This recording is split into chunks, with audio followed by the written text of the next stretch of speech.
All right, everyone, welcome. My name is Cliff, and this is Shit I'd Never Tell My Parents, a Mud Magazine podcast. For more information, check us out on the Mud Magazine.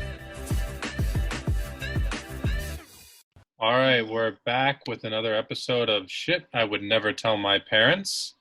Today's topic is life after college, and we're going to be sitting down with two good friends of mine, AJ and Meag. AJ and Meag, how are we doing today? Pretty good. How are you doing? I can't complain. It's a Friday, and I'm living life, you know? That's why I'm drinking early, man. You're This not Friday. drinking on Friday, you're doing it wrong, right? Amen to that. Yeah, exactly. So why don't you guys introduce yourself a little bit? Give us a little bit about your background, where you're from, and yeah. All right, ladies first. Thanks, AJ. So my name is Megan Bonner. I went to Sacred Heart University as well with AJ, and we both played on the college golf team. I was on the women's team, obviously. AJ was on the men's. Obviously. Obviously. I now am quarantined with my parents in South Jersey. It's a great life working from home every single day. Couldn't ask for a better setup. AJ, what do you do? I think we could all say that we're at home right now. Let's be honest. Quarantine has been pretty bad for all of us. But I used to be an actor over in LA. Used to, because there is no more production going on whatsoever. My latest project was Space Force with Steve Carell, which is coming out in May. But that was my very last one before coronavirus came out. So yeah, check it out. It's on Netflix. But now I'm at home making TikToks. Check me out on TikTok. Make 12-year-olds laugh. And that's about it, because my demographic is 12-year-olds. And, yep, it's great. Well, for those of you who haven't seen AJ's streams and stuff, we're going to put his link and stuff in the description down below. Check it out. It's really, really good stuff, and it's very funny. Definitely won't disappoint. So while we get started here, why don't we start off with something light? What's your drink of choice, I would say? What's your go-to? You're going out with some friends or something like that. What are you grabbing? Oh, that's a good one. Ladies first, once again. Ladies starts first, off. Of course. All right. So personally, I love mojitos. I love a good mint mojito. They're my go-to, especially if I'm somewhere warm. But usually I go for a double vodka seltzer or just straight tequila shots. There's like, I don't know, there's like a bit of an either or. If I'm having a day, I'm going for tequila shots. But if I'm like gonna have a night, then I'm gonna go for the double vodka seltzer. You should check out our friends over at Montequila. They make a really good tequila. Shout out to them, but they make a really good tequila. I love tequila. Yeah, it's very sweet. I don't know what that says about me. It says that you like to have a good time. I like Tequila brings a good time. Bonner's always down for a good time. Oh, God. What about you, So Jay? mine, I would probably say in the morning, I'm starting off with a nice mimosa. You know, yeah, and you got to go the 95-5 rule. Anything more than that is, that's not a mimosa. So 95% champagne, 5%, like it's a little drop, OJ. And then I carry on to White Claws, and I just about do White Claws throughout the rest of the day. And then at night, I'll go over and have myself a little Tito's soda, maybe a splash of cran, and then a little lime on top. That's my go-to. Those are my three trifecta drinks of choice throughout the day. I like it. You can't really go wrong with any of those. You can't go wrong. All right, so let's get right into it. I guess the first thing I was thinking about talking about was, what do you guys really miss the most about college? I don't really want to dwell too much and like stuff like that, but like give us like your like small clip bit of what you miss the most about college. I miss college so much, and especially right now, I'm just like looking at those Snapchat memories, just dwelling on those memories. There were so many good times at Sacred Heart, and just college in general. I stayed there for grad school as well, so I even have like an extended kind of memories there. But honestly, what I miss most is probably just knowing that there was always something going on. Like on a Friday night, there was always something, whether it was a house party or going out to Sono or just like something, like there was always nonstop. Like it was just, I just missed the nonstop of like, there was always something to do and it didn't even matter what. Even on like a boring night or like snowed in days or something, like there was constantly things going on. And I just miss that. Like I miss calling up my friends and just being like, I'm coming over. We're going to do something. Let's go out. Like I miss that a lot, especially now when we can't do anything at all. Yeah. Can't do anything. You're at home. For sure. No, I miss college so much.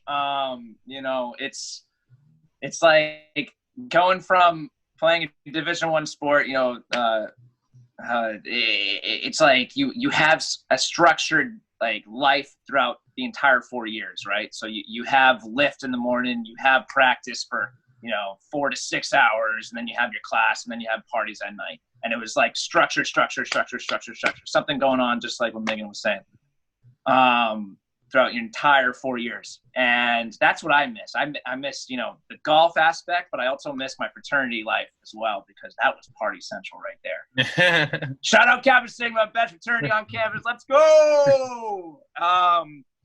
But yeah, it was literally the best 4 years of my life that I wish I could do again. Senior week was probably the best week of my life. Literally you get to live on campus once again, in the freshman dorms, and you can do just about anything, and you bring alcohol onto campus, and it's so cool because it's like a lifestyle that you never get to see. And I feel bad for I feel really bad about the graduating class this year, because they're going to miss out on senior week, because there's, you know, they didn't get to graduate like in college. They graduated virtually. So they missed out on senior week #1, which was the best 4 or 5 days of my life. Because it's literally wake up, mimosas. Like literally the school is like, here, have mimosas in the morning, bottomless mimosas, food. Oh, hey, it's lunchtime. Here's drinks. It's free. Then they're like, hey, everyone get on a bus. Now we're going to a bar that's open bar and drink until it's 3 a.m. and then head back to the dorms where you do slip and slide with beer down the hallways. And you punch holes through the walls. Like it's the most outrageous thing that you'll ever see. Like if you ever see any movie ever of destruction at college, that's what it was. Like it was just mayhem, and it was awesome. So I missed that. It was, that literally sounds like a blast. I truly do feel bad for the yeah. Right? They missed out on it's literally the best week of your life. Senior week's the best week. It was the best week, like the best week. So and much fun. I did it in a different aspect because I was sober the whole time. I had to be. I was having seizures, so I had my last seizure ever was during senior week. So that just tells you how much fun senior week was. It just manifest seizures. Here's no more seizures. Get sent to the hospital a little bit. Yeah. No more seizures. No, but I mean, I did it in a different way, and it was still so much fun. And I still did every single thing. I was still up to 3 a.m. in the hall. It's like, it was so much fun. And I was completely sober. So I could not imagine have done it drunk, but it's probably even better. But it was fun to see everybody die. Like, oh yeah, you just watch from a different perspective of everyone just dying. Like it's great. I love it. Yeah. Can't go wrong with that. Yeah. AJ's ready to go back. That's what's great about seniors. Did you swim in the library fountain? I didn't, but I didn't like swim. Okay, I didn't like swim in it, but I went willingly and completely sober. Okay. I got tossed. Cole Plumber picked me up, and Taves grabbed my feet, and they threw me in, and then they all jumped in afterwards. I got tossed in, and Joe Cardasco was like, ha, ha, ha, ha, ha. He got tossed in right after. Yeah, I feel like no one's really willing to jump in at 6 a.m. No unless you're one. like It's so hammered. cold. Yeah, No. it's so cold, I bet. And you're talking about mid-May, like literally I know. like freezing in Connecticut. Yeah. Yeah, it's not warm. So while we transition, what do you think the best thing is about like adult life? So after college, like what's different? How are the parties different? The parties. Not really parties, more bars. The parties. Yeah. Honestly, it's different in the way where like instead of everybody asking, this is like the number one thing that's different. Instead of everybody asking like, oh, like what's your major? Or like what are you going to school for? Everybody's like, where do you work? Like where do you live? What do you do for a life? Like that's like the new question of like, Yeah. what's your major? Like what sport do you play? It's like, Yeah. Mm-hmm. so where do you work? Like where do you live in the city? Like that's the new transition of what's your major. That's No, that's a fact. That's a true fact. It's totally different. Questions are different. You know, like what class are you taking? Like what sport do you play? Oh, do you know this person? Like no, like the questions are completely different. And I know for some people, they'll have different experiences if you live in the East Coast or compared to the West Coast or the South. You know, everything's different. You know, so you know, my experience was, what do you do? Like, who are you, basically? Like, because I was in LA and it was like, oh, what do you do? And it's just like, oh, I'm an actor. Oh, okay. What have I seen you in? Well, I've done a few things. Oh, okay. Are you like the main actor? No. Oh, okay. Then they leave because they only want to talk to the main actors. And I'm like, oh, okay. So same thing with musicians. Oh, I'm in this band. Like, oh, okay, cool. Are you the lead singer? No, I actually play keyboard. Okay, see you later. Like, you know what I mean? It's like, it's cutthroat where I was. So it was not, it was cool because, you know, you got to hang out with some cool people, but also in the meantime, it's just like, do I really belong here? Like, you feel like you just kind of ghosted. Well, I You feel know like what I it's mean? tough to transition into that too, you know, like it's Because hard. the movies make LA to seem like it's like the greatest place in the world, but it's actually very depressing. Yeah. It really is depressing. I've never been so depressed in my life until I moved. I've moved with two of my best friends. I love them to death. Mm-hmm. They're still over there, and you know they're grinding it out and everything. And I love them, but because of coronavirus, I had to leave. But you know, until I got home, I didn't realize that it was a nice. It was nice for me to go there and check it out for myself, so that I could say I did it. But now that I'm back home, I didn't realize how great New Hampshire and simple life is. Yeah. You know, like, and I really prefer a simple life. I really do. Simple's great. Waking up, going golfing, coming home. Right now, coronavirus, you know, there's nothing else to do. So coming home, you know, doing work around the house and then, you know, video gaming at night. But other than that, you know, it'd be just a simple 9 to 5, but you know, with LA, it's like party till 7, 8 a.m. and then, you know, get no sleep and then work. And then it's just wear and tear on your body. So I don't know if I could have lasted out there much longer, to be completely honest. Well, why don't you tell the people like what it's really like? Because I know you've shared it to me a little bit about how tough it is to even just get in like you know, like it's an audition, you would say, like just in LA. Yeah. So let's talk about this. So my last audition. So I had like let's say this. I had a Power Rangers audition. Yeah. There was over 1,000 people going for my spot, which was the Red Ranger. I made it to the very end. There was about 15 of us. And it comes down to, hey, popularity. How many followers does he have on Instagram? How many followers does he have on YouTube? What has he been in before? Now, this guy, player B was really good. Actor B was really good. Right. Like, he was the far superior when it comes to acting. But actor C was really good at martial arts.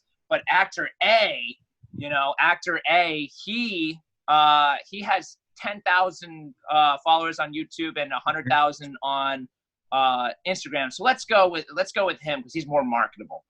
Right. So it came down to marketability, you know, and that's what it is. LA is all, can you market him? And, you know, me being from LA, I mean, from New Hampshire, you know, you don't have acting in New Hampshire. So going to LA, I had to start fresh, right? Right. Fresh Yeah. means zero. That means nothing. So, I did theater growing up, and I did a few commercials, but they weren't national commercials. And they weren't on Broadway. So casting directors are like, I don't care. That doesn't mean anything to us. Right. You know, I want experience out here. So you have to start from ground zero. So you have to do student films. You have to do small parts. You have to build up. And literally it can take 10, 15 years.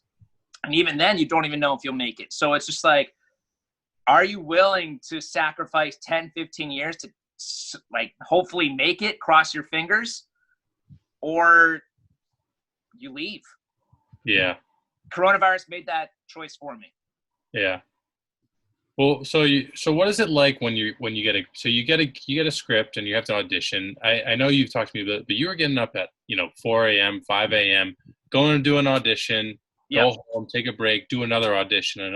Like how back to back is it really just slammed when you're trying to? Oh yeah, you can have. I mean, I could have 15 auditions in a week, and the killer is that auditions don't mean you're getting the job. Audition means you get onto the next audition if they like you, and then you could get into the last callback, and then sometimes they do a third callback. So you could be doing, 5 auditions for one job. Meanwhile, you have like 5 other auditions throughout that week, and you may not even get any of them. So that means you just wasted a whole week that you could be working and making no money. So then you have to, get a second job and everything, and it's stress. It's mental. So, it's for those of you that are going for like trying to become an actor or like thinking about going to LA to pursue your dreams, you definitely need a second or even third source of income. I know I was working 3 different jobs. I was working Postmates, which is a food delivery. I was working at a golf course, which is, working as a caddy. And then I would also do background acting as well on top of my auditions. So, call that 4 jobs. And then, once in a while, I'd also do every week or so, 2 days a week, I would do voiceover and work on animation. I'd be an editing person for Noise Nest Animation. So I'd get, a bunch of clips and I'd edit it together. So I'd call it 6 jobs, So I was a freelance 6 jobs doing different stuff just to survive. Yeah. Because LA literally takes like 40% of your money. Right. And it's 10% taxed, and it's so expensive to live out there. So it's a grind. It's a mental grind. I thought about money every single moment that I went to bed and every single moment I woke up. And it wasn't, oh, I'm going to make this money. It was, how am I going to survive today? Yeah. So that was the mentality. Yeah, I mean, geez, it was wearing and tear. Business. It really takes a lot on you. I could tell. Like, just. I feel like I aged. Yeah. I aged since LA I've been out there for sure. Oh my so on the flip side, Megan, what's it like, working for a tech company and trying to figure out that process after college? Yeah, I couldn't be any more different than AJ in that regard.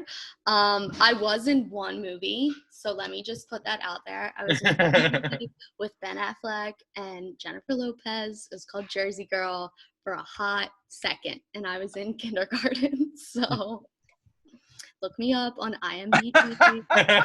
Check her out. Check me out. I'm on there. We'll put Megan's social media in the description also. Yeah. She's now on TikTok. Check her out. Please don't do that. Please don't.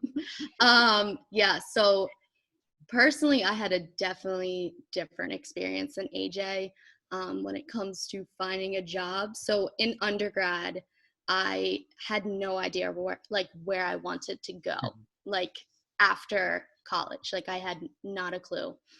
So I looked into grad school at Sacred Heart. I realized in undergrad that I wanted to go into the business world, and I was in comm, and I had 3 minors that were like kind of business, but kind of comm related. And then obviously I played golf. So I was like, I'm going to go into the business world. Being a female golfer, I think that's going to help me immensely. So I went to Sacred Heart for grad school, and I focused on neuroscience marketing because with my brain background and my brain story, I was like, I want to look into this. And I asked my, what's it called? What is it called? Like the person that advisor? Yeah, my advisor. Thank Okay. you. Woo. I asked my Edwin Cliff. Yeah. Woo. Oh my God. I asked my advisor, like, has anybody done this? Has anybody studied this before? And he was like, yeah, no, not a single person. And I was like, I'm going to be that person. I was like, I'm going to do it. And so I did it, and I did my entire capstone that way. I taught myself pretty much everything, and I loved every second of it. So when I was applying for jobs, I had literally, again, zero idea, zero direction. Like, you know that scene in The Dark Knight where the Joker's explaining where he like doesn't know what to do, like a dog trying to chase a car. He doesn't know what to do when he actually catches it. Mm-hmm. Like that was my great scene, by the way. Great scene. That's like how I felt. Like I had no idea what I was doing or what direction to go. So I applied to bigger companies just to put myself out there. Big sports companies as well, because I have a ton of background in sports knowledge, and my internships, a lot of them, most of them were all sports related. And a big tech company ended up having a lot of interest in me. And I was not, like, I did not want to go that direction whatsoever. I was like, I have no tech background. I have no idea what I'm doing. Like, but I kept going with it. I kept making it through every interview.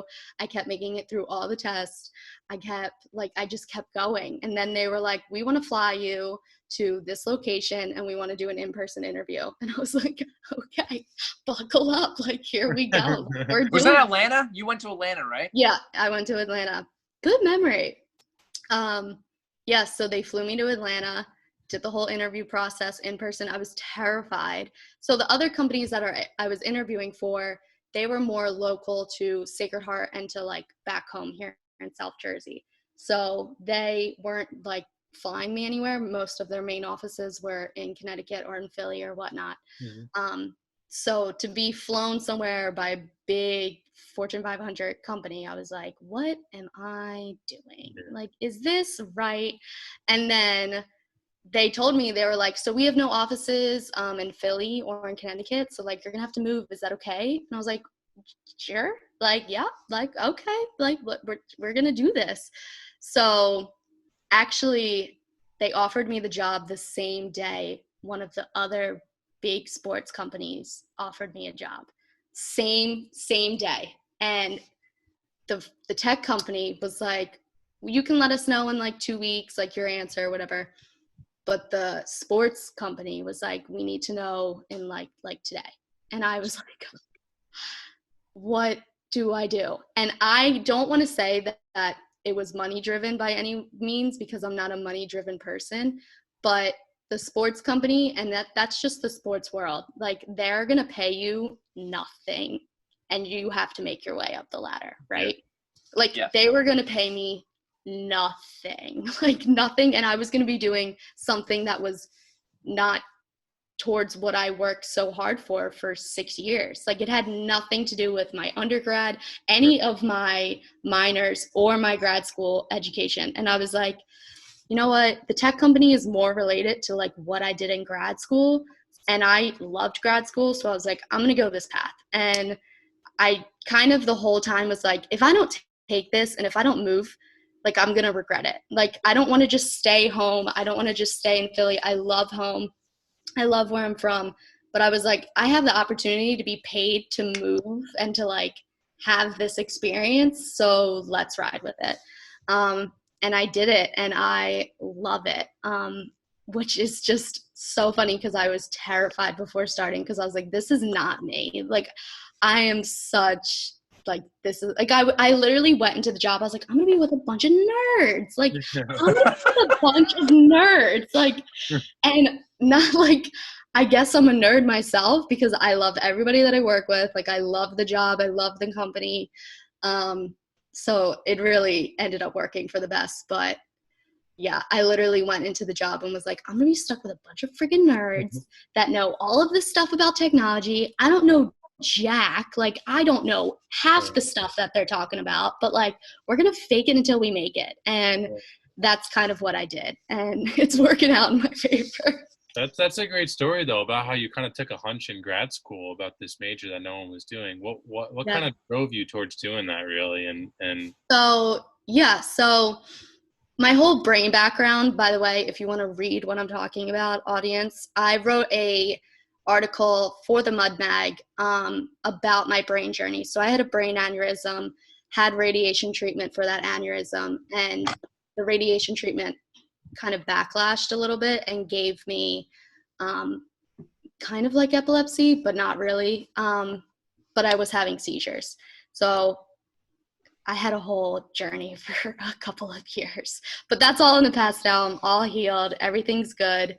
But yeah, so in grad school, I was still dealing with that though. And we learned briefly about neuroscience marketing in one of my classes. And it never got out of my head. Like it was just always something that I thought about. And we learned about it for literally like 5 minutes in one class. And I was like, I want to go back to that. Like, I want to learn more about that. Like, nope, I'm going to bring that back up. So I asked my advisor and he was like, yeah, like you can do your capstone about it, but I just want to let you know that nobody's ever done this. We don't really have that much research about it. Like, it's kind of going to be on your own. You're going to be good with that? And I was like, yeah, like I can handle it. Like, yeah. Sure, like a 50-page paper on something that nobody's ever done before. Yeah, sure. Like, let's do it. So I did it. And I really, it was a lot of work. It was very stressful. But I really did love like every second of it. So I wish I could go back and even learn more about it because I feel like I didn't learn enough. But yeah, so I definitely took a leap of faith in that regard, and it ended up working out in my favor. So I'm happy. But it paid off because you found something that you really like enjoyed and loved doing though. Yeah. And having that in like my back pocket for the resume for this tech company, they love that. They ate that up. They're like, neuroscience marketing. And I was like, oh yeah, I know. I was like, I know. Like, what is that? Right? Like, let me tell you. Like, it. Allow me to fill you in. Seriously, it helped so much. The sports companies really didn't give a crap about that as much.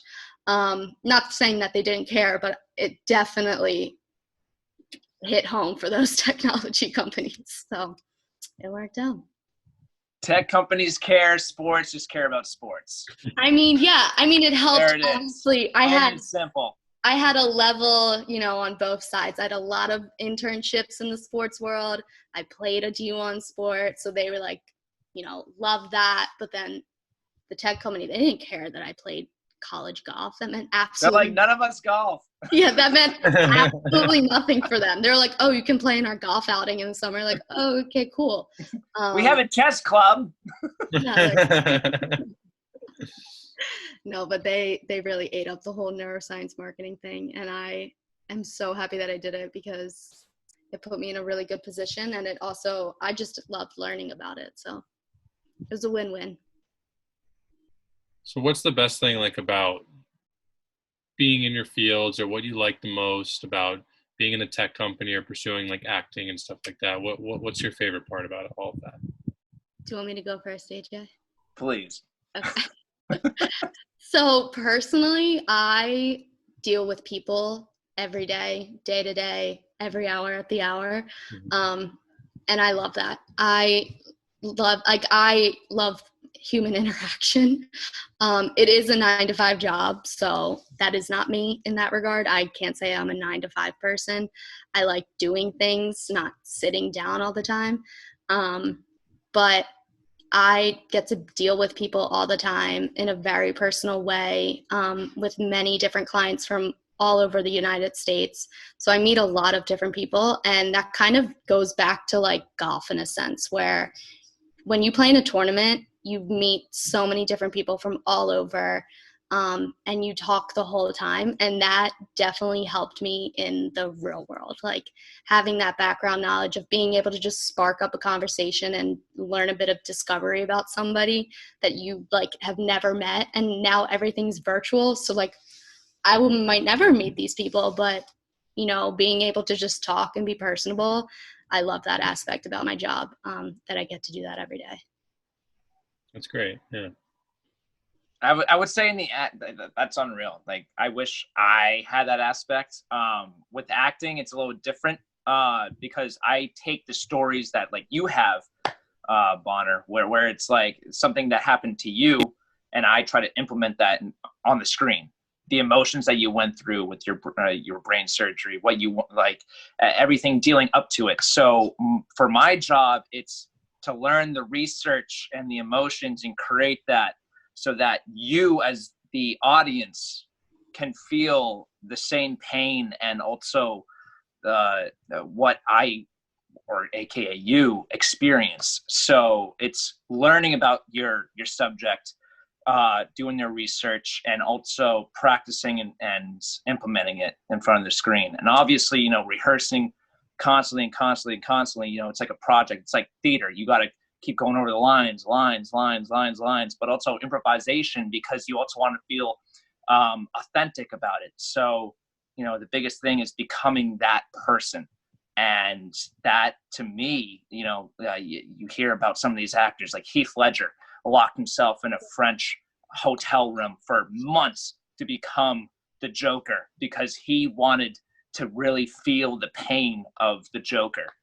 And, you know, it ended up killing him, the role, but he gave one I considered the best Joker impression, you know, acting role I've ever seen in my life. You know, nothing against Joaquin Neiman, but it was just phenomenal what he did. And, you know, sometimes you do have to, I'm not saying give your life, but like you have to give it out all on the line. So in my sense, in my world, it's becoming that character, doing your research, becoming that character, and implementing it. It's like 3 steps. And that must be pretty difficult to really try to feel that emotions that someone's like really just trying to put on you, right? Like they hand you a script and you have to do they hand you a script, and it's like you have to create the story, you have to create the background. Yeah. Even if it's a fictional story, you have to create the whole, like, what happened to him when he was 3 years old? Why does he not like his mother? Like, what happened to his childhood friend? You create the story, and then you story tell it to everyone so that they can feel the same emotion that you are trying to portray. It's cool. It's tough to do. Yeah. Crazy. Well, what's it like shooting a scene? Is it really like 10, 20 takes sometimes for a scene? 100%. It's the same scene. So let's say you're doing a crying scene, right?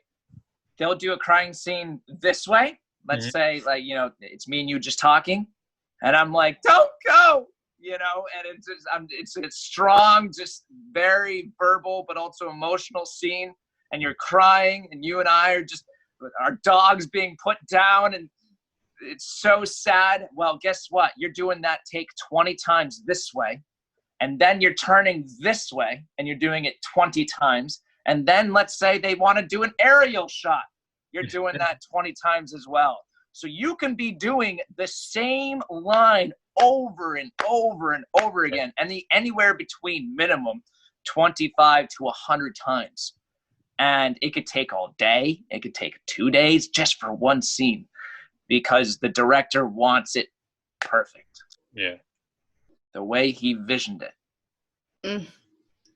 So you may feel like, so don't expect it to be, that's why, you know, I have a lot of respect for, you know, actors, but you know, it's like it's repetitive over and over and over and over and over and over and over. That's why theater's a little different. Theater's just, it's right then and there. Yeah. You know what I mean? Like, what you see is what you get. Bang, bang, bang. That's how they feel. Right in the moment, boom.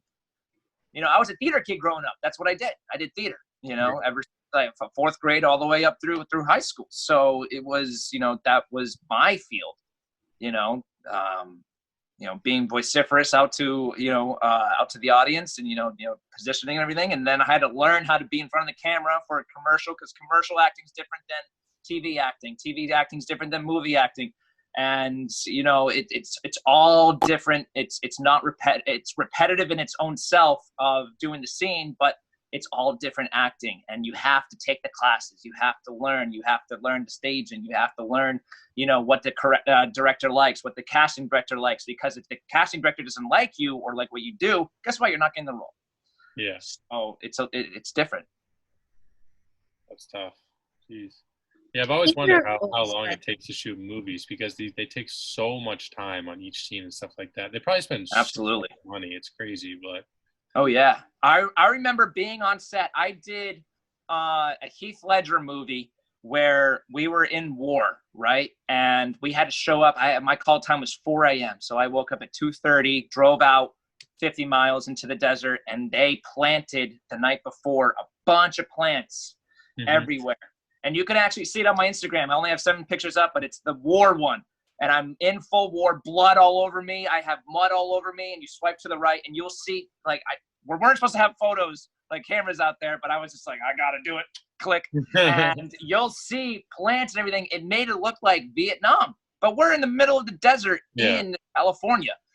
They brought in a helicopter. They had ex-Navy SEALs on set to make it. They were like, body blown up here.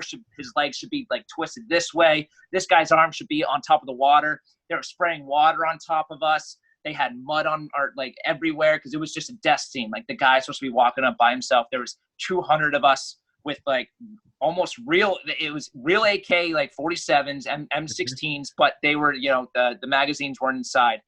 They were fake, no ammo. It felt so authentic, so real. So you, as you know, as an actor, you're just like, okay, you know, this I can really portray this role. But you know, we're all playing dead people, so it was easy. But we were there for 16 hours. It was a 16-hour shoot of being dead. So it's 16 hours of you just dead on the ground in your position that they want you in. And then you break for lunch, and then you go back, and you break for dinner, and then you go back, and it's just like, it's nuts. So it's one scene. It was one, and I watched the movie. And it's literally, it's 10 seconds. And I'm like, we did a 16-hour shoot for 10 seconds. 10 seconds. That's awful. 10 seconds. I woke up at 2:30 in the morning. That's awful. That actually sounds like pain. Like, I did a Coachella. I did a Coachella scene where it was in the middle of February in California. Now, you got to remember this. California is a desert, right? So it was a night shoot, and Coachella, you know, it goes on at night, and it's great. But in the middle of March, it's like 40 degrees outside. It's cold. Yeah. But they wanted us to wear short shorts and tank tops because that's what you wear at Coachella, because Coachella is like, you know, when it's warm, Coachella, hey.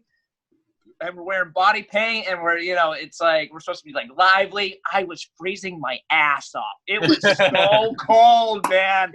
I swear to God. So they went over because people were trying to like warm up in their cars, and they were freezing. It was a 300-person shoot. I wasn't one of the main actors, which is great. You know, I was like, you know, one of them.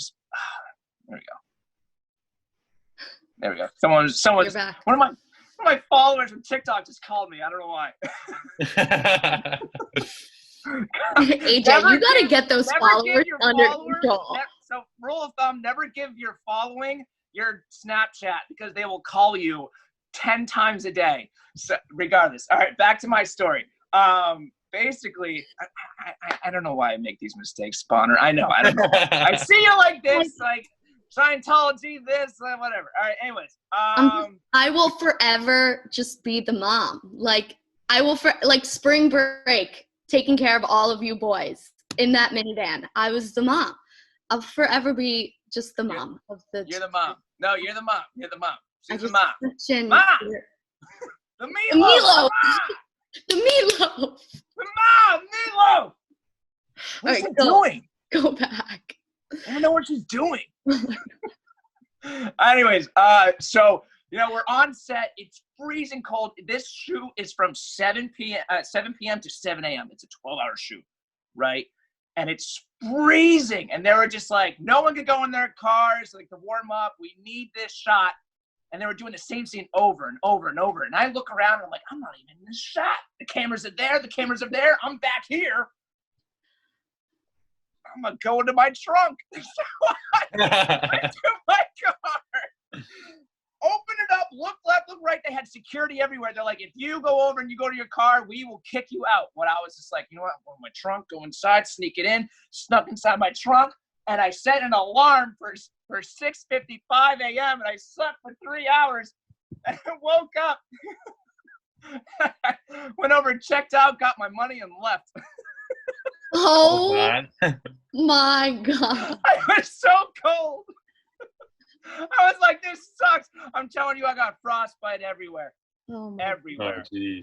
That just shows you how hard it is, though, to really make it. Like, it's a dog-eat-dog world out there, ladies and gentlemen. Hate to break it to you. If you want to make, so this is my takeaway, ladies and gentlemen. If you want to make it in Hollywood, you better put those short shorts on in 40-degree weather and dance. Put on those booty shorts, like you're at Coachella on a 90-degree day in the middle of the desert. Yeah, you got to give everything. Better shake it till you make it. Hollywood 101, ladies. I did. I was like, see you later. I'm going to my trunk. They had flashlights looking inside the cars. I was like, the trunk is great. There's no windows. Oh my God. I'm in a Honda Civic coupe. Yeah, that's pretty rough. Good thing I'm 5'6". I call myself 5'7", but let's be honest, I'm 5'6". 4'11" and living my best life. Yeah, that's pretty funny. Which brings me to what I want to talk about next is what do you think is the worst thing that's happened to you since graduation? Any, like, AJ, I'm sure you got a story for us. Let AJ. I'm gonna let the girls. Why don't you go first? What's the worst thing that's happened since graduation? I'm gonna let the girl take it first. Please, honored. Ladies first. Thank you so much. I need another one of these before I tell this story. I don't know if there's been, like, the worst thing that's happened to me. I mean, only because, okay, I didn't have a plan. So, like, I didn't have a direction to go for things to be, like, I'm not a type A person, by any means, but I don't know if there's, like, a worse thing that happened to me. I think something that really, like, kind of sucked was a company that I really, really wanted to work for after grad school, like, didn't give me the time of day. And I was like, I'm a perfect candidate for you. Like, I got this, and that. Like, grad school, dean's list, this, that, 4.0. Like, hi. Like, how am I not perfect for you?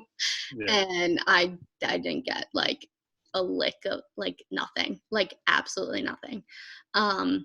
So that, I mean, that's not, like, the worst thing that's happened to me, but that's just something, like, post-college that happens a lot to a lot of kids, or it doesn't. Like, they get what they want, and for those kids that get what they want, like, good for you, like, more power to you.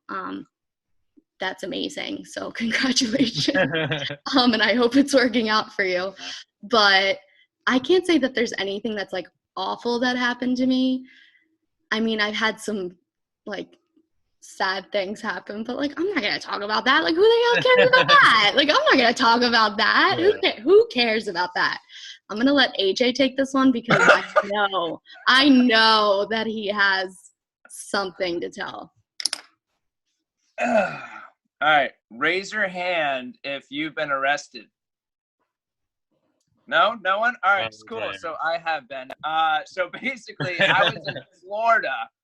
And, I was out at a restaurant with my mom and her two friends, which are good friends of ours. And there's a cigar lounge right next door that I was like, oh, okay. Hey, Mom, I'm going to go next door and go take some pictures of the cigars in the lounge, because at the time I was a digital marketing coordinator for Tobacco Haven. Shout out Tobacco Haven. So I ran their Instagram essentially. So I went over. I was like, I need to go take some pictures. And we are actually good friends with Rocky Patel. It was called Rocky Patel Cigar Lounge. So I was like, hey. I played golf with him. There you go. See, he's a great guy. I swear to God. I swear I to love God. Rocky Patel. And he gave me like a ton of cigars, and I was like, I don't know. Oh yeah, no, he's great. I mean, he's a great guy. I mean, it's great. So after this fiasco, you know, I called up my dad, but because he wanted to apologize about the mishap that happened, which I'm about to tell. So I went up to the cigar lounge, and I'm like, hi, and there's a lady at the very front. She's like, hi, the cover's $10 to get into the bar at the cigar lounge. And I'm like, oh no, I'm not going to the bar. I'm actually just going straight to the cigar lounge. I'm going to take a video that's I need some content for my Instagram. We actually are big. You guys are a big supplier of our Tobacco Haven company over in New Hampshire. And she's like, well, it's $10 to get in. I'm just like, well, is there any way that, you know, Rocky could let me in? You know, we're friends with them and everything. Like, it'd be great. And she's like, no. And she wasn't having it. She's like, you're actually holding up the line. So and I'm like, what line? And I turn around. And I'm just like, there's no line here. There's no one here. She was just being rude, right? Yeah. And this is all on camera, which later I'll discuss. So then there's this cop that grabs me and it's just like, hey, she said, get out of line, grabs me and turns me around and starts escorting me out. And he puts my hands behind my back. And I'm just like, yo, what's going on? He's just like, you're trespassing right now. And I'm just like, I'm not trespassing. It's just like, oh, you're talking back to an officer? I'm just like, no, sir. I'm literally not doing anything wrong. And he puts me into a cab and says, get out of here. Otherwise, I'll arrest you. Like, you have two choices. And I'm like, all right, man, I'll get out of here. And I turn to the cab driver and I'm like, hey, cab driver, can you start going? He goes, I'll start driving for $10. That's what it costs to drive. And I'm like, okay. And I look at my wallet. I have $10. I'm like, here's $10. So I give him $10. And he starts driving. And we literally make it 100 feet. And the cab driver turns around and goes, this is what $10 gets you. Get out of the freaking car. So he opens up the doors because it's a minivan. And I get out of the car. And I'm like, oh, my God, I'm out of money. I can't go home. And I'm like, you know what? I'm going to call my mom. She's at the restaurant right there. I'm going to call her up. I'm like, Mom, hey, there's a cop that's harassing me. Like, you got to get out here. She's like, okay, I'm coming out right now. So she grabs her friends, comes out, and she calls me up again. And she's like, hey, AJ, there's, where are you? We're at the Uber. Like, we're waiting at our Uber. And I see her by a car, and she's like waving. And I'm like, Mom, I'm coming. I run up to her, and we're getting into the Uber when I see the cop, like, 2 feet away from me. And he's like, hey, he goes to grab me. I'm like, Mom, this is the guy. And he grabs me, throws me against the car, right? And he throws me on the ground. Meanwhile, the second guy tackles me on the ground. He's like, get him! And they start roughing me up, and they put me in handcuffs, and they lift me up. So I'm like this, and I'm literally floating. My mom's videoing the whole thing. She's like, what is going on? Like, this is crazy. And I'm literally getting carried. I felt like my shoulder blades were going to rip out of my sockets. And I'm like, what is going on? Like, this is ridiculous. They're like, you're trespassing. And I'm literally carried and dragged all the way over to their cop car, thrown inside. And I get carried off to the I get carried off to their prison, right? Like, it's their county jail. So as soon as I get into the county jail, I get greeted by 12 cops that hates people, just hates people, because they came up to me like, yo, little guy, do it, punch me, give it to me, come on, you want it, punch me, go. Trying to rough out, like, I'm like, no, I don't want to punch you. Like, I was literally just trying to take a picture. Like, yeah, we all heard it before. Take a picture. Yeah, you were trying to get in. You're trying to rob the place. And I'm like, what are you talking about? Like, this is insane. They're like, yeah, little man, you think you're tough? And I'm like, literally 12 cops are just yelling at me in my face this far away. And I'm like, what is going on? And they're pushing me against the wall. And they're like, you're a little tough guy, huh? You're a little tough guy. And I go to, they're like, all right, get into this suit. So I get into my, orange, nice suit that they give me, that they supply me. And they put me in front of the camera. They're like, smile. And I'm like, where's the camera? They're like, oh, you're a little smart aleck, huh? You don't know where the camera is? Get over here. And they grab me and throw me into the cell. And I'm like, I don't know where the camera is. Well, guess what? It was on the freaking ceiling. I had no idea. They didn't say where to look. So 5 minutes later, they bring in 3 guys. They're like, get over here. You need to take your freaking camera. So they take your picture. So they grab me, hold me up, my head right here. You'll see I still have the photo. They're holding me up, my head, and they're pointing it up. So I'm just looking. I'm just like, ah! And they take my photo. And I'm like, what is going on? So then they're just like, I'm like, hey, can I have my phone call, please? I'm a good guy, right? I'm a nice guy. I'm not a bad guy. I'm a nice, polite guy. And so I'm just like, can I please have my phone call? That'd be great. I'm like, sure, but you can have your phone call. So I go over, and they're like, it's on your wristband. You get a wristband as soon as you go to jail. For those of you that didn't know, you get a wristband with the code on it. So right away, you have to pick up the phone, you have to dial the code, and then dial the number that you're trying to call. I'm trying to call my mom because she's the one that saw me get arrested. So I'm like, it goes ring, and the guy goes, time's up, and he grabs it and slams it. I'm like, I didn't get to talk to her. She goes, you can talk to her when you're in general population. He grabs me, puts me into general pop, which is amongst gangsters, which is amongst killers, which is amongst everybody. I'm like, what is going on? Why am I in here? I've been in there for over 4 hours so far. And I'm like, why haven't I gotten bail? What is going on? Meanwhile, my mom and her two friends are dealing with the head of security, and they're just like, your bail right now, AJ's bail, that's my name, AJ, is $500. So my mom goes, here's $500. Oh, it actually just went up to 1,000. So they raised another 500. So my mom goes, oh, I only brought 500. You said it was 500. So they went back to the ATM and came back. They were like, oh, it just went up to 2,000. My mom goes, you can't raise this. They're like, oh, are you getting tough with me? Do you want to get thrown in jail too? They threatened to throw my mom in jail. Jeez. These people are corrupt in Naples. So corrupt. And then they went over there like, we're going to make it 5,000. Would you like that? Would you like that? And my mom's just like, I'm sorry. He is innocent until proven guilty. He has done nothing wrong, and you're upping his bail, and you're being rude to me, and you just threatened me, and we're just like, we'll throw you in right now. And it's some lady behind a desk, and she was being so rude to my mom. I had no idea. I had to find this out a day after because I was in jail for 12 hours. So I'm in General Pop, right? Back to this story. So I'm back in General Pop, and there's these guys just in my cell because the cell is open. It's not closed. It's open door until like certain hours. Fortunately, I was only there for 12 hours, so I had the whole open door concept going on. So they were literally coming in. They're like, this is the new guy, huh? I'm sleeping. I'm trying to like cover up in my blanket, like literally just like, oh my God, I was scared. I was scared because I don't belong there. When you know you don't belong somewhere, you're scared. The emotions of fight or flight, and I was in flight mode. I was in do not get involved, don't do anything.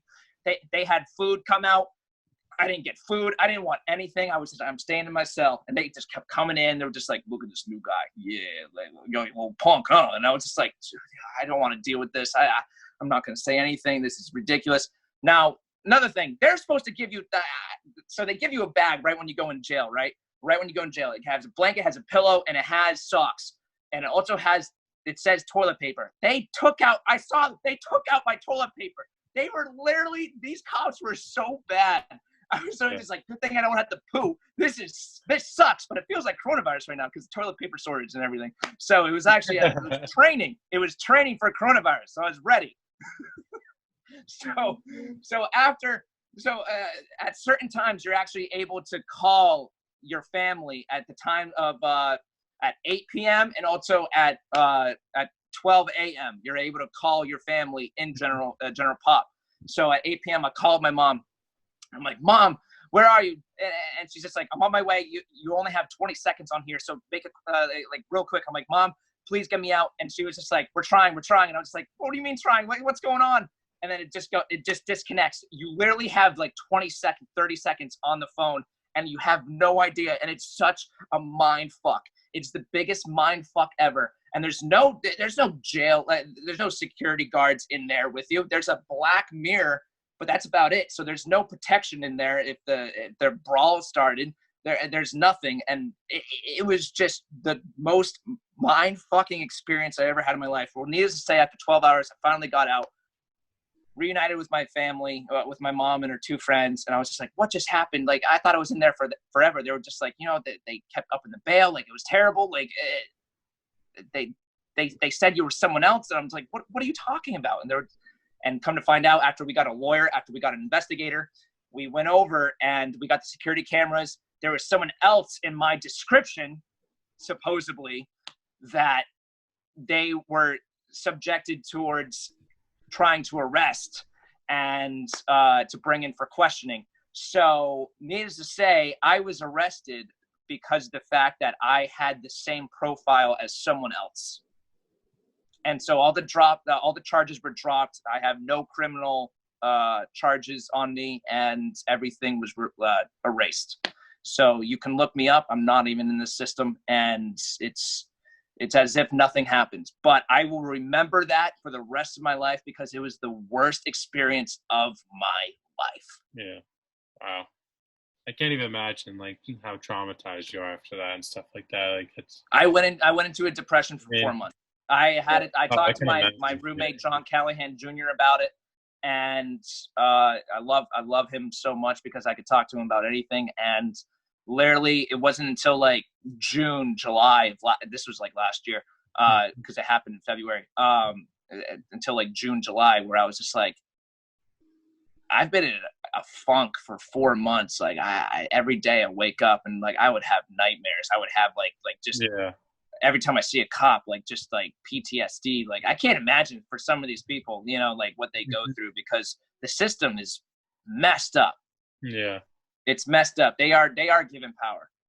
Yeah, they have too much power. power. Nothing you can do. There's nothing you can do. Yeah. So yeah, like I said, AJ definitely has a worse experience than mine. Mine are just sad stories. No, yours is for. I think you're my top line. Mine's just one. That's just one. But I don't have like what? Yeah, I had a brain aneurysm, but like I'm alive. That's worse. That's the worst thing. You will defeat. I had a bad day. You had to deal with doctor appointments. You had to deal with seizures. Yeah, no, yours compared to mine. Like, come on, like that's not even like comparable. My lowest point in life was definitely when I was having seizures.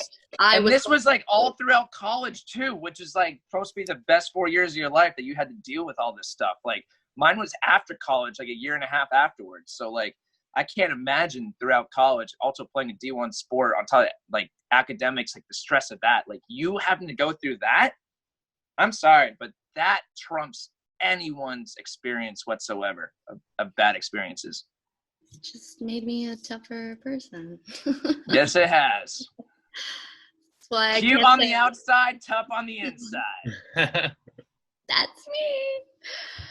Yeah, my low in life was definitely when I was having seizures. It wasn't post-college. It wasn't post-grad. It was during senior year of college. But I had good friends, good family, and I just had to see that there was going to be a light at the end of this tunnel and had to trust a neurosurgeon who gave me strict orders. I followed those orders and I came out on the other side. Amen. God bless. That is that. I'll drink to that. We definitely wouldn't wish any of these things upon anyone, no doubt. Yeah, no, I definitely would never wish a seizure on anybody ever. Ever. Well, looking back on everything, what would you say, like what advice would you give to college students who are trying to pursue the same field as you? What mistakes did you make and how can they learn from that, or what advice would you just give them? I would give any college student who's graduating just the advice of like, if you don't have a plan, or if you want to go into a field, say you're a comm major and you want to go into marketing, or say you work business and you want to go into communication or advertising, or like something that hasn't really to do with the other. Like if you want it and you can get it, basically. Like I was communication undergrad. Like that had nothing to do with a tech company whatsoever. I mean, to the extent of like what I'm doing. I had no plan, and that's okay. Like if you have no plan and you're kind of going into life a bit blind after college, you're okay. As you're going to work hard for your goal and you keep applying to jobs and whatnot. And if it's not coming like right away, that's okay. Like it's going to happen. you just really got to put yourself out there, and you really have to try hard.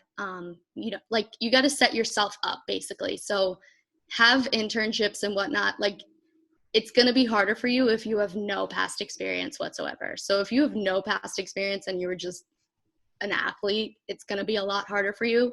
If you were an athlete with experience, and they're going to kind of brush off the fact that your major doesn't line up at all with the job that you're applying for. So if you don't have a plan, that's okay.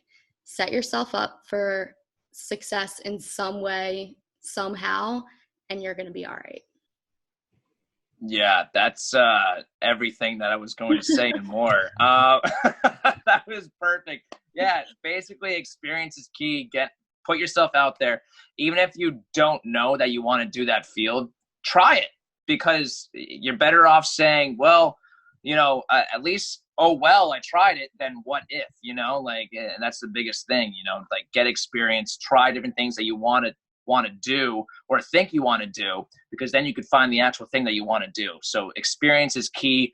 Get an internship here, get an internship for a small business, big business, like all these different businesses, like do everything. Like, you could do business, you could do science, you can do medical field, like you do anything. Like there's so many jobs out there, like possibilities right now. I know unemployment's low right now, but like, well, we're in the digital era where like you can do so much, especially online, that there's so many jobs. Like it's not like we're back where our parents were, where their grandparents told them, hey, you have to become a doctor, you have to become a lawyer, and you have to become or a teacher. It's like the three jobs that like everyone like had, like, from our like parents.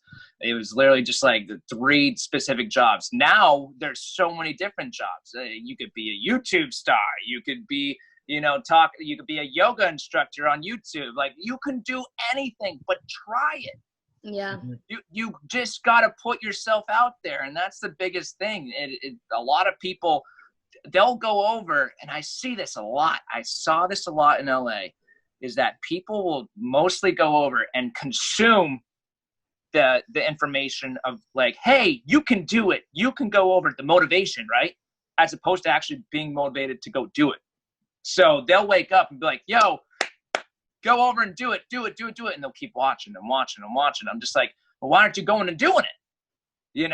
And they'll talk about it. They'll be like, yo, I really want to do this. I really want to go over and start a podcast. Well, go and do it, man. Stop talking about it and just freaking do it. Because until you do it, you don't realize that you actually want to do it or not. That you actually like want to put in the time and effort. And just because, the first podcast may not be good, doesn't mean it's a flop or not. You just got to keep putting time and effort into it. That's the biggest thing. You have to keep on grinding. Like no one picked up a basketball and made a half court shot, their first shot. You got to work your way up to it. It's like golf. It's like being a D1 golfer. The first time you picked up a club, you weren't great at it. No, you have to work up to it. And with anything, you got to put in your 10,000 hours. So are you willing to put 10,000 hours into the subject that you want to do?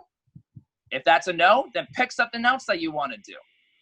If you want to be an actor and if you want to be famous, well, what do you want to be famous for?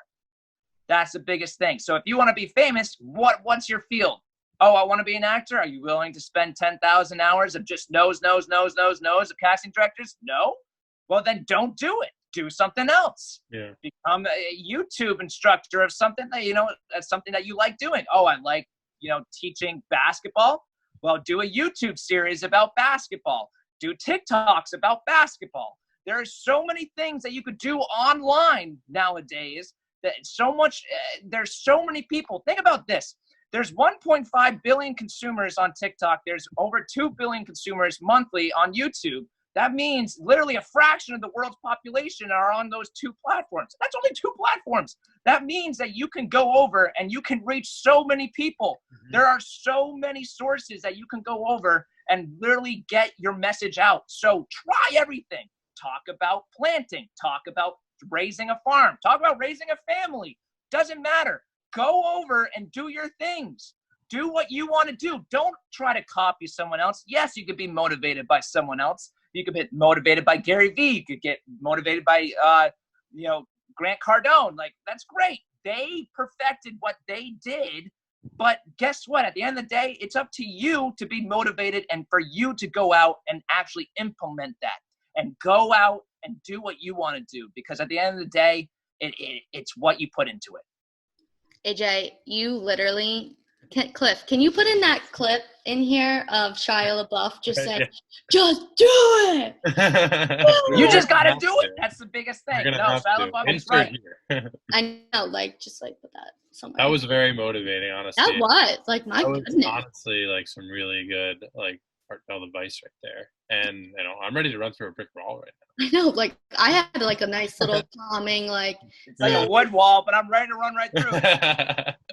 I had, like, a little pep talk. You had, like, a whole... Oh. I just ran off of yours. You did such a great job describing yours that I was able to, just, like, carry off of that. So, but, I mean... It was a tag team effort. That's why we're brother and sister. Brother and sis. Everyone's going to feel motivated after this one. Well, I thank you guys for joining me. It was a lot of fun to get some insight into your careers and stuff like that. And it was a good time. And I think everyone's going to enjoy this. So thanks for coming on. Hey, thanks for having us, Cliff. Thank you for having us. Thank you, Mud Magazine. Cheers. Mud Mag. We love you, everyone. Mud. Make sure to give a subscribe to the channel. Go follow Mud Mag on Instagram. And you can like and subscribe to Mud Magazine. And we're going to put AJ's and Bonner and Megan's social media tags and your streams and all that in the description so everyone can keep up to date with what you guys are doing. Thank you, guys. See ya. Bye. All right, everyone. That's it for us this week. Thanks for listening to Shit I'd Never Tell My Parents. Stay tuned for the next episode.